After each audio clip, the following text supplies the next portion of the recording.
ఆమోసు గ్రంథము 9వ అధ్యాయము 9వ వచనం. లైవ్లో ఉన్న వాళ్ళందరూ కూడా వందనాలు. లైవ్లో జూమ్లో కనిపిస్తున్న బిడ్డలందరికీ కూడా హృదయపూర్వక వందనాలు. రండి, ఆమోసు గ్రంథము 9వ అధ్యాయము 9వ వచనం నుంచి చదువుకుందాం.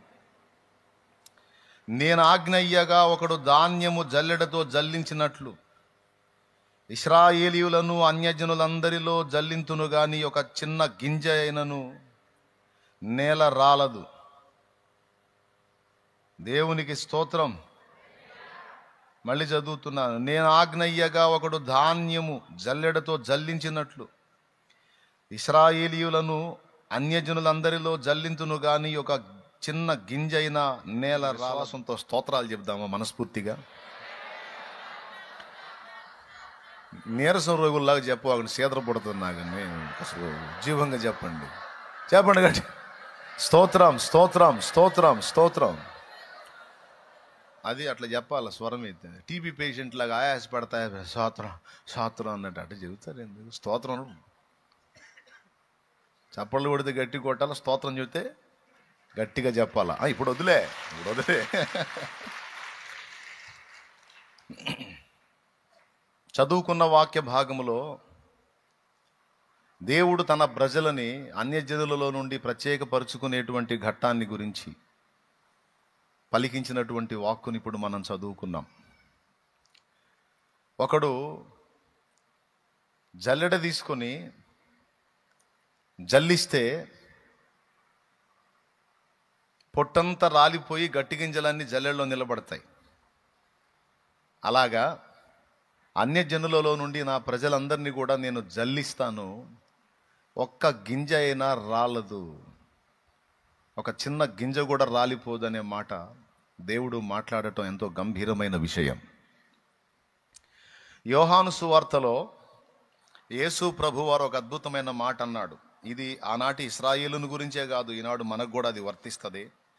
దేవుడు మన విషయంలో ఎంత తీవ్రంగా ఉంటాడో, ఎంత సీరియస్గా ఉంటాడో మనం కొంచెం తెలుసుకొని ముందుకెళదాం. చూడండి, యోహాను సువార్త 10వ అధ్యాయము 27, 28 వచనాలు ఒకసారి చూడండి.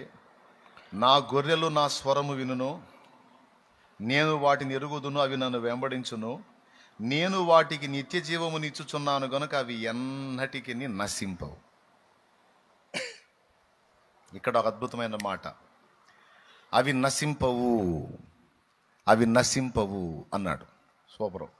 ఇందాకేమన్నాడు? మొత్తం అన్యజనుల్లో నుండి వాళ్ళని జల్లిస్తా, పొట్టంతటిని కిందికి నెట్టేస్తా, ఇశ్రాయేలు నా జనులందరినీ కూడా ఒక చిన్న గింజ కూడా రాలిపోకుండా నేను పట్టుకుంటానని దేవుడు మాట్లాడాడు. రెండు విషయాలు. మూడో సంగతి కూడా కింద చూడండి, 29, 30 వచనాలు. వాటిని నాకిచ్చిన నా తండ్రి అందరికంటే గొప్పవాడు గనుక నా తండ్రి చేతిలో నుండి ఎవడునూ వాటిని అపహరింపలేడు. అబ్బా అబ్బా, సూపరో. ఇది మూడవ మాట.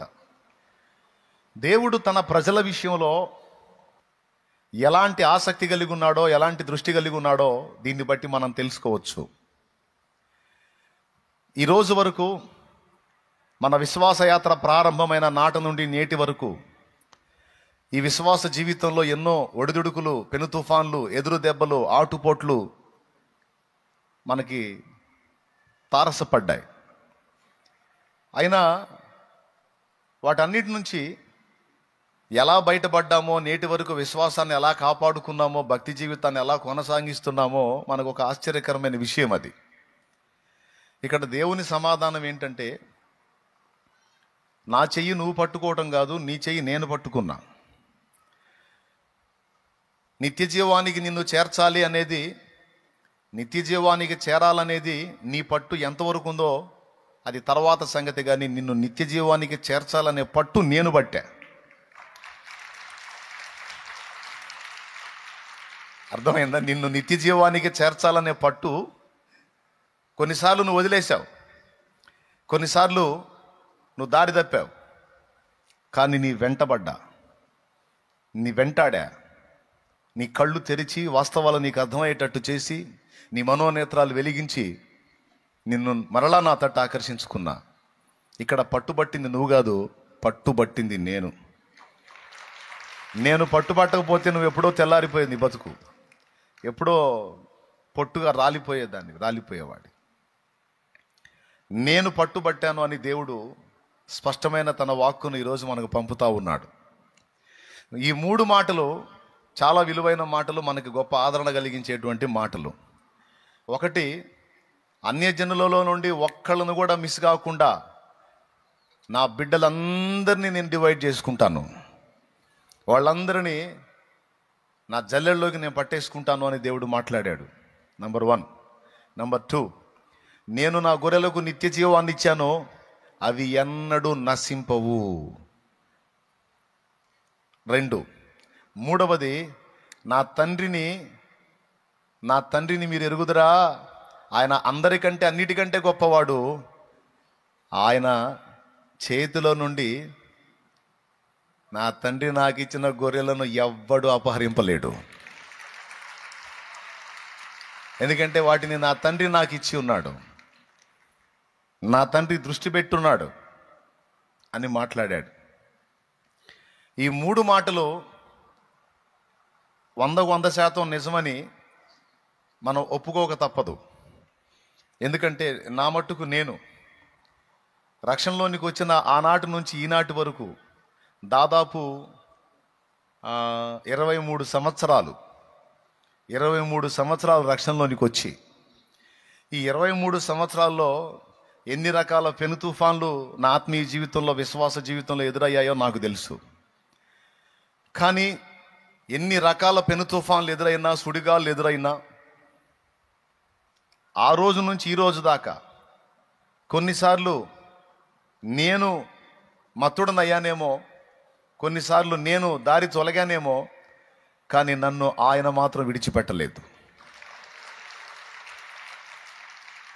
వెంటాడుతానే ఉన్నాడు, పట్టుకుంటానే ఉన్నాడు, దారిలోకి తీసుకొస్తానే ఉన్నాడు.